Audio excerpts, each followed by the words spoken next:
It's part of our foreign policy. We took a cautious decision before and after 94 that when we had the possibility to establish a free South Africa, we'll take our part to work towards peace and stability worldwide and to ensure that people enjoy fundamental freedoms everywhere. So it's part of that vision. You can go as back as the 1955 on the Freedom Charter of living free, fair with the neighbors. So it's a continuation of that policy, but this time now in a more concrete, more visible, more practical way than what we have thought about as a vision. And hence we from time to time, the cabinet, the president, they took decision that, okay, let's go back again. Although in between the Security Council, we do continue with peace efforts. We don't stop.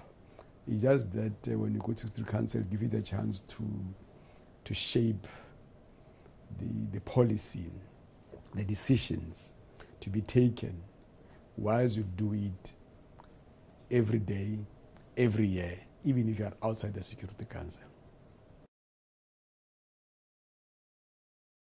It has been very hectic, but very exciting on three ways. The first way is because it gives you a chance to sit one by one with 193, 192 member states of the UN, to understand them, to establish a rapport. But that's because it gives you an idea of what is happening in different regions of the world and how does each member state in those sub-regions or region things about peace and security. What are the dynamics with the peace and security? What does peace and security means to who, where? Whether a person in San Marino and the person in Andorra of 75,000 people think about peace and security compared to 1.3 billion in China. How does 100,000 people in Kiribati think about peace and security in an ocean, in a country which is sinking, than people of 1.2 billion in India who think about peace and security? So you have various elements. And the third one can then see how we globally need to coordinate all these various thinking about peace and security. What are the other elements? And this is because, you see, in 2015, we adopted the SDGs 2030, which is a particular milestone, what we need to do. And then we also adopted climate change, what it does to all of us, the livelihood of people, and in some countries, existential issues like the island countries. So these two major UN compact or agreement have an impact on peace and security. So it then look at how does traditional peace and security of boots on the ground, peacekeepers, how does this relate to somebody say in Mali, desert cause us to move, in Fiji, in Micronesia, somebody says we are sinking, therefore we need to move. Where to? So it gives you that kind of an overall global picture of how we think about the peace and security. And therefore, what can you do when you are there? So every 5 years, the dynamics changes. Also underlined by the threats of terrorism everywhere. Now, even on our doorstep, you see the activities in the DRC, CAR, in Somalia, and some parts of northern Mozambique. You see that it's no longer only interstate, but we have a lot of non-state actors making inroads. Whether it's Al-Shabaab, it's Boko Haram, it's Al-Qaeda.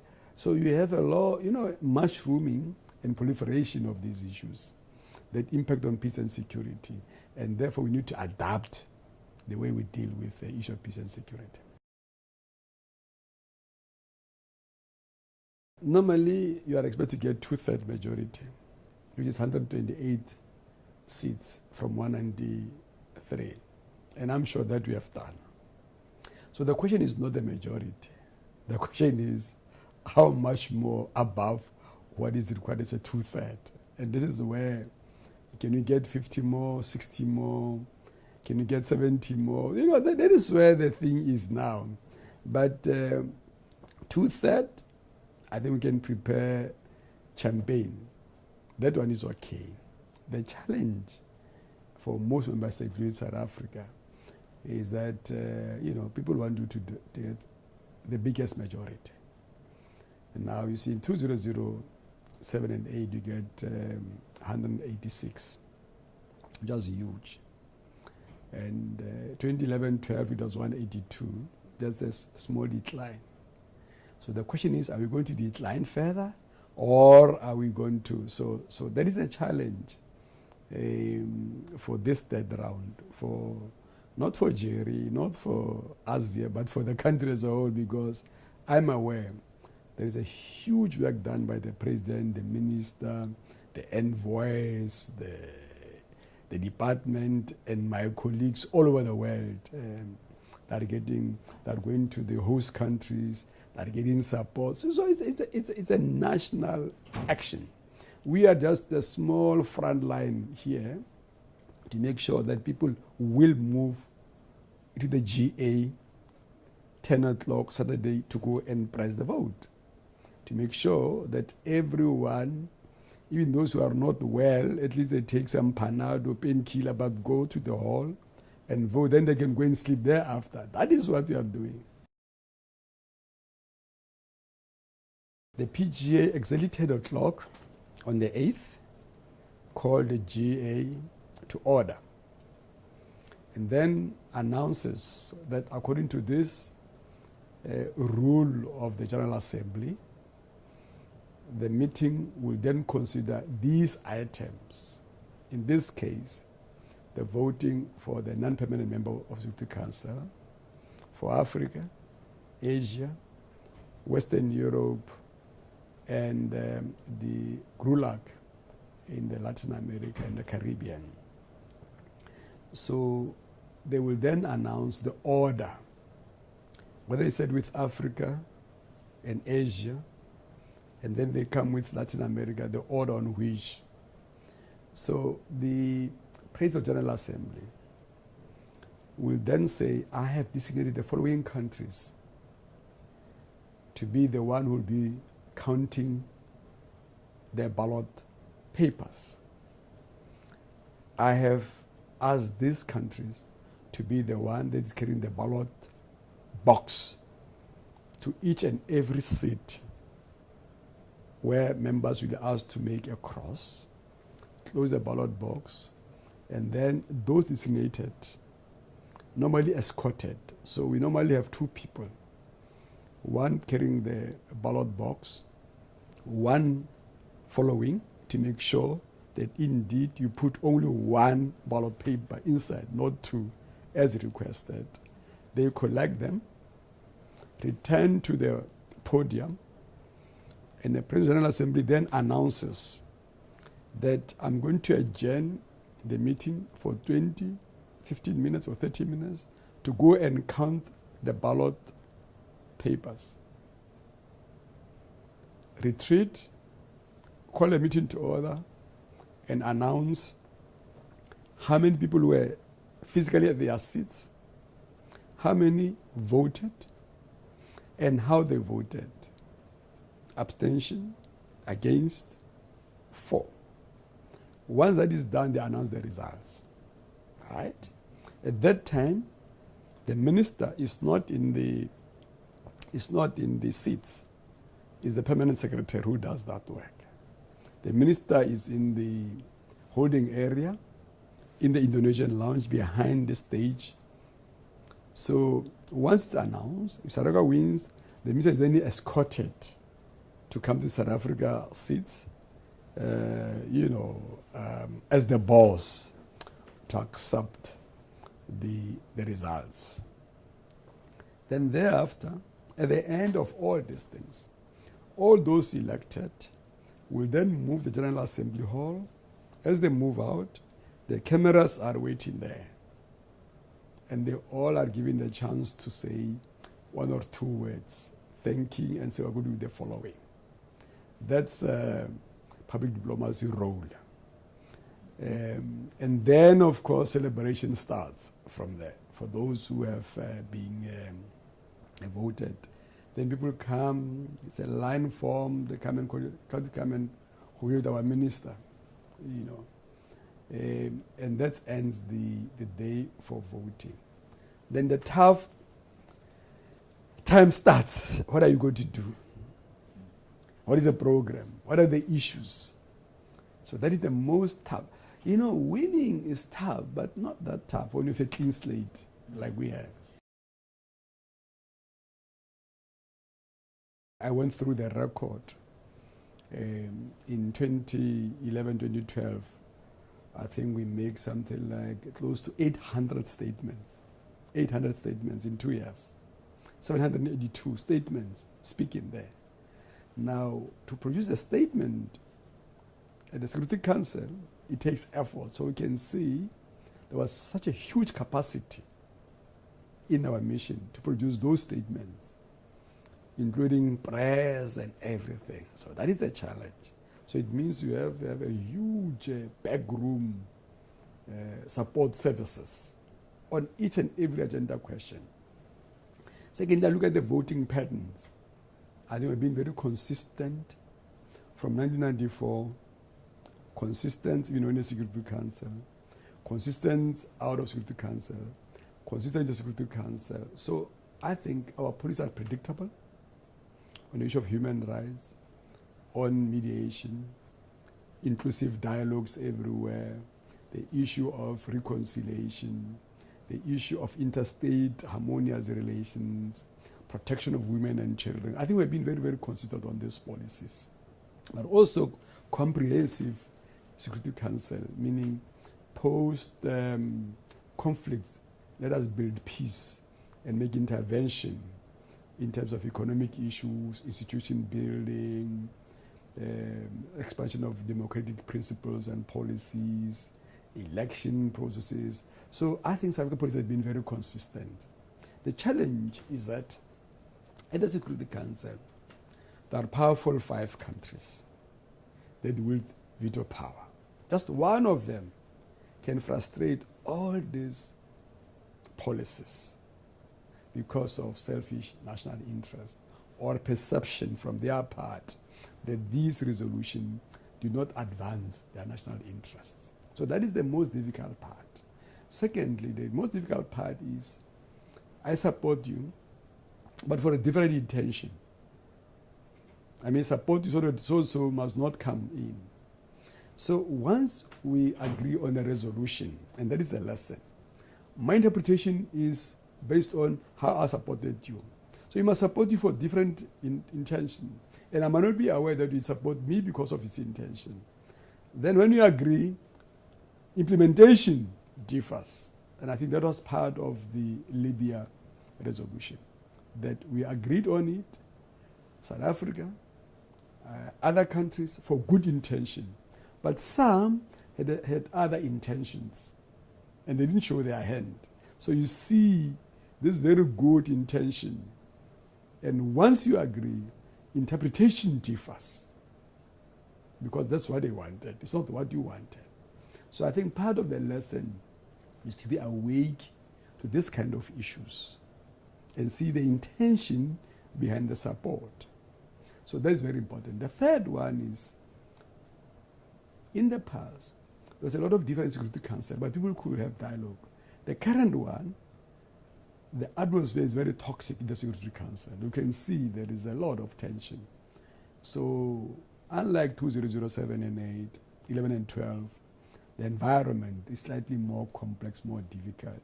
But that's why it summons your diplomatic skills, your foreign policy clarity, your clear strategy on what to do. Luckily, Africa knows our role. We are committed, politically committed, resources committed, will is there to engage on peace and security. We have demonstrated without doubt, either through soft diplomacy, through mediation in the DRC, Burundi, South Sudan, through reconciliation processes in many parts of the world, and training at our institute in the DIRCO building. We have produced a lot of negotiators. At the same time, we also use the traditional diplomats. We have boots, men and women on the ground, soldiers and police on the ground. So we have used these two tools, I think, with a lot of dexterity, with a lot of effectiveness. So that's what Africa. The second one, South Africa has been a build bridger throughout. Normally we have 3 African countries, call them the A3.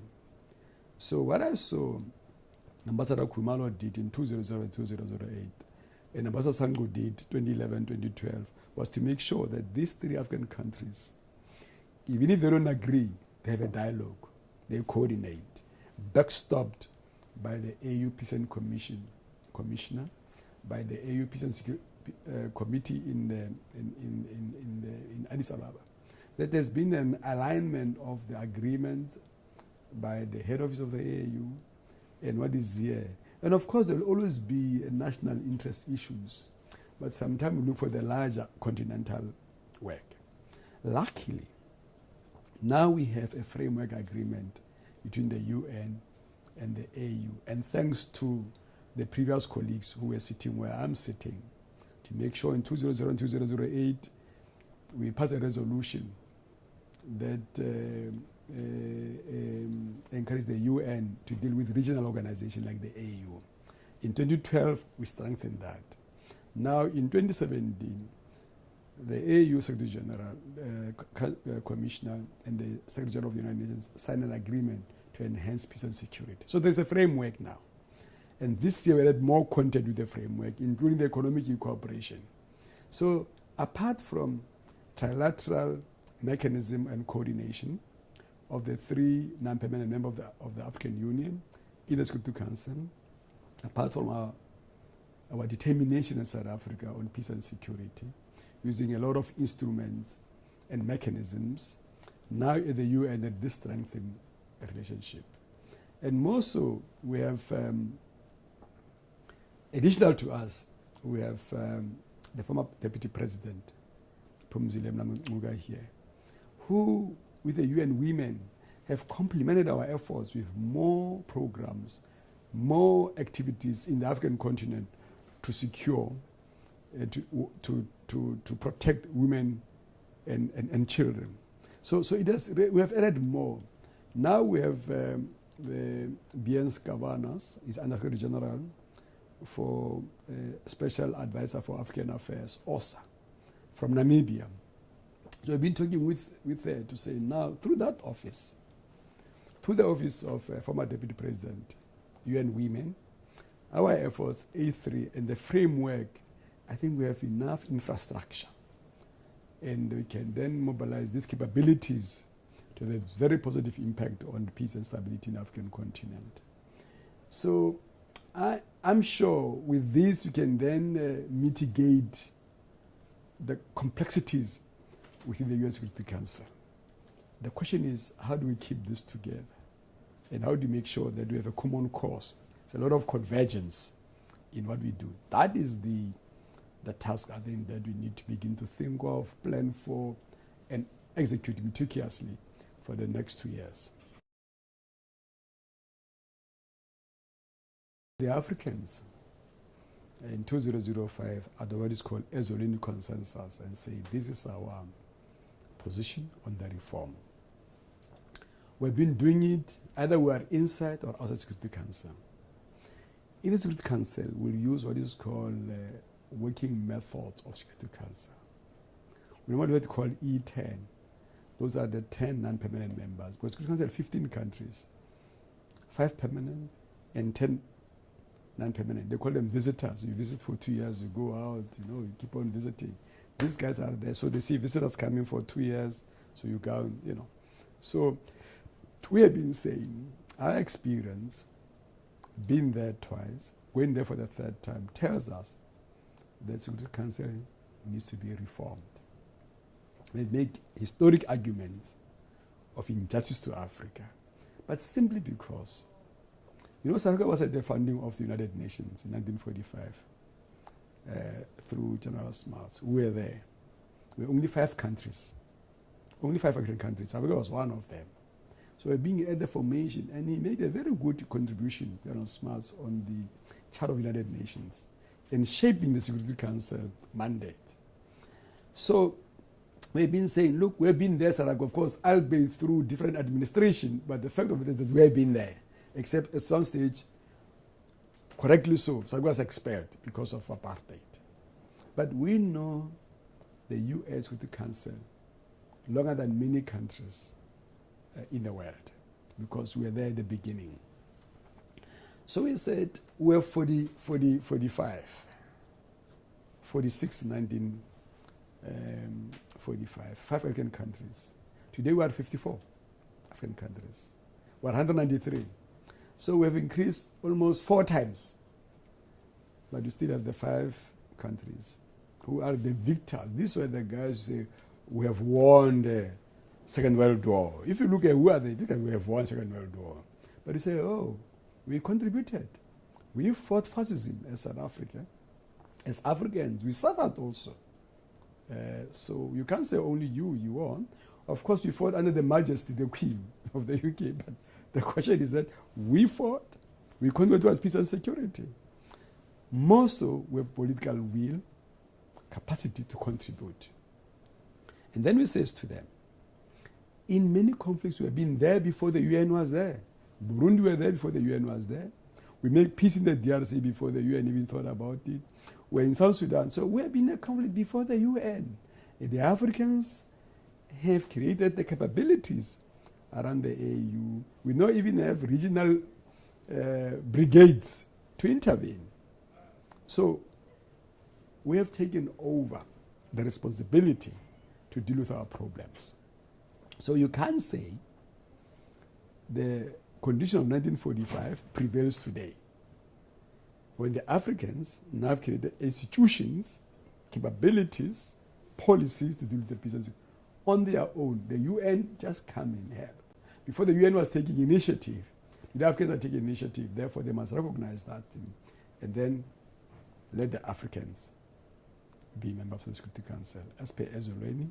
But our records shows today 80% of the UN peacekeeping in Africa are Africans as we speak. At the beginning, they were all foreigners. But today, Africans are taking their sons and their daughters to the battleground to make peace and security. Both police, the army, and civilian components. It just shows the capabilities Africa has built. And then we say we have to be that seat. We have to be around the table. You cannot talk for the Africans, bypassing the Africans for the Africans. You can't do that anymore. It has been a half of activities since the beginning of the year. We plan around 6 activities.